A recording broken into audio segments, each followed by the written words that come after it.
Sejam todos mais uma vez bem-vindos ao canal Elite Mind. E na aula de hoje nós já vamos falar sobre sucessões. Então, vamos introduzir aqui sucessões. O primeiro vídeo será um vídeo introdutório, onde veremos a parte teórica.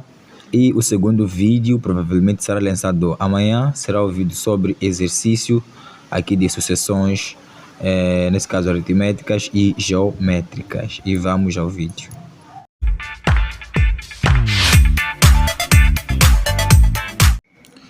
Então, meus caros colegas, o que vem a ser uma sucessão? Então, na matemática, uma sucessão é uma sequência de números, mas uma sequência lógica de números.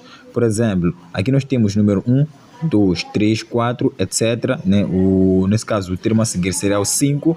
Nós percebemos que isso tem uma certa lógica por detrás, porque nós conseguimos perceber que a distância entre os números aqui é uma constante. Ou seja, de 1 para 2, a distância deles é 1, aqui para cá também é uma unidade, assim sucessivamente. Então, quando nós temos esse comportamento, nós dizemos que estamos perante uma sucessão, né? Uma sucessão, nesse caso, na matemática, que é uma sequência. Então, vamos ter que adotar aqui uma linguagem para trabalhar com as sucessões. Então, vamos chamar aqui esse termo de A, aqui também A. Ou seja, cada número aqui vai ser chamado de A. Só que para não termos problemas, para sabermos identificar qual dos A's nós estamos a falar, nós teremos que dizer o seguinte. Aqui o primeiro termo será o termo de primeira ordem, aqui será o termo de segunda ordem, aqui será o termo de terceira ordem, aqui será o termo de quarta ordem, nesse caso até o termo de ordem N. Então, aqui, assim que nós já vemos de designar aqui os nossos números, ou seja, quando tu for já ver, por exemplo, A3, fica sabendo que está a tratar do termo de terceira ordem, ou seja, é o termo que aparece na posição 3 de uma certa sequência aí. E o AN, quem é o AN? AN é o termo de enésima ordem, ou seja, pode ser o termo de enésima ordem, mas também pode ser o termo geral de uma sucessão. Então, porque o que é termo geral? O termo geral é a regra ou é a lei que nos permite obter essa sucessão aqui. Então, seria nesse caso aquela fórmula que nos possibilitaria apanhar, por exemplo, o termo de ordem 1000, porque nós temos até o termo de ordem 4, mas nós podemos precisar, por exemplo, do termo de ordem 1000, o termo de ordem 500. Então, com a regra, nesse caso, com o termo geral dessa sucessão, será possível obter o valor que corresponde, ou o termo que corresponde à ordem 500 ou 1000. Então, dentro das sucessões, nós podemos ter sucessões aritméticas ou sucessões, nesse caso, geométricas. Nós podemos designar PA como sendo uma progressão aritmética e depois PG como sendo uma progressão geométrica. Então, como identificar uma progressão aritmética ou geométrica?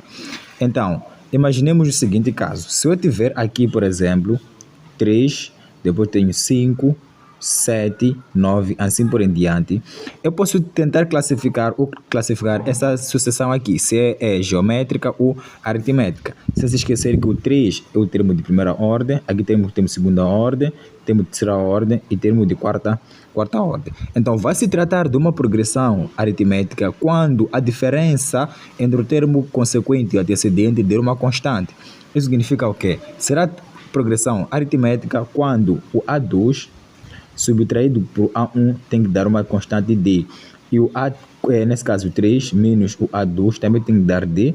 E o A4 menos o A3 também vai dar um valor D. Então, quando isso aqui se verificar, nós dizemos que estamos perante uma progressão, nesse caso, aritmética. Então, vamos lá provar ou verificar se isso aqui é uma progressão aritmética.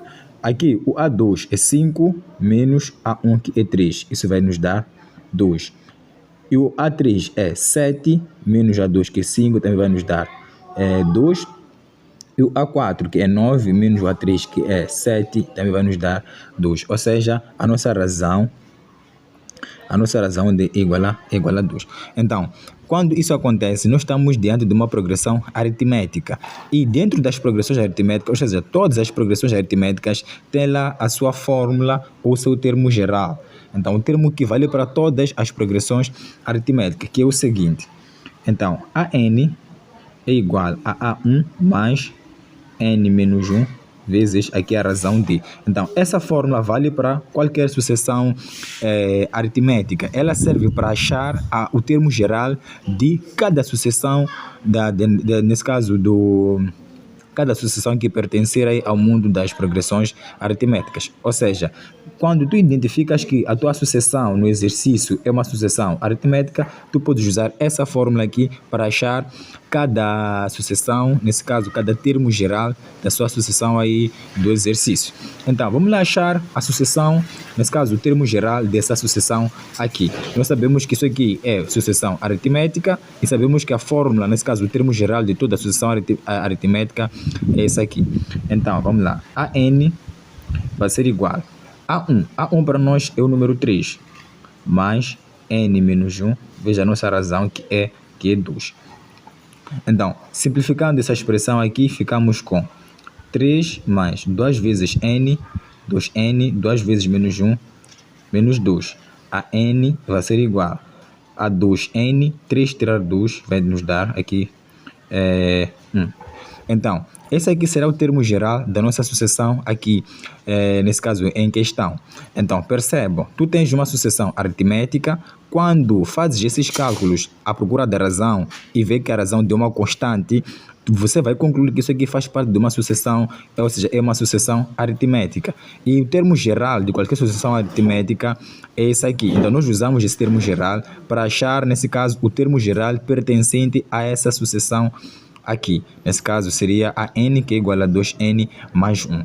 Só para verificar se isso aqui está correto, é só substituir o an por 1, ou seja, achar a primeira, nesse caso, o termo de primeira ordem. Isso vai nos dar 2 vezes 1 mais 1. Isso aqui vai nos dar 3. E 3 é o termo de primeira ordem, como nós podemos ver aqui. Se nós tentarmos achar o termo de segunda ordem, é só fazer o A2, que vai ser igual a 2 vezes 2 mais 1.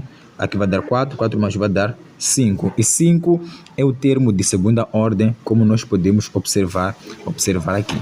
Então, é assim que se acha, nesse caso, o termo, nesse caso, a fórmula, nesse caso, a lei, né, de cada sucessão aritmética, usando aqui a fórmula mãe das sucessões aritméticas. Então, numa sucessão aritmética, podem pedir, por exemplo, a soma dos termos de uma sucessão aritmética qualquer. Então, para isso, nós utilizamos uma fórmula que é a seguinte. Então, a soma dentro de uma sucessão aritmética vai ser igual a o primeiro termo mais o último termo, tudo isso multiplicado pelo número total de termos sobre 2. Então, essa aqui seria a fórmula, nesse caso, para fazer a soma de qualquer quantidade de termos de uma progressão aritmética. Então, imaginemos naquela nossa sucessão, a sucessão era 3, 5, 7, 9, etc. Então, esse aqui era o termo de primeira ordem, o termo de segunda ordem, o termo de ordem 3 e o termo de ordem 4. Imagine que, por exemplo, que nos peçam a soma dos primeiros 10 termos dessa sucessão aqui. Então, para somar, nesse caso, os 10 termos dessa sucessão, nós precisamos de primeiro termo, o último termo, a quantidade total de termos, tudo sobre 2. Então, nós percebemos que temos o primeiro termo, mas não temos o 10º termo.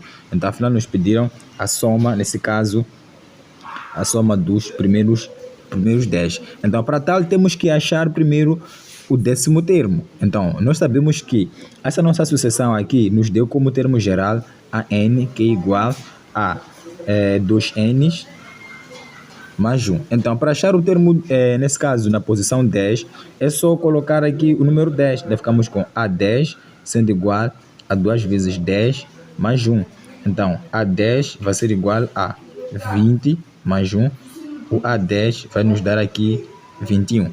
Então, já temos aqui o termo de ordem 10. Agora, podemos calcular aqui a soma dos primeiros 10.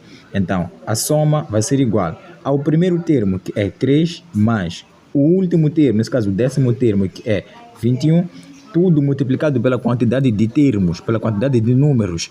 Nós temos aqui a somar 10 números, então vai ser 10, tudo sobre 2. Aqui estamos a somar os primeiros 10.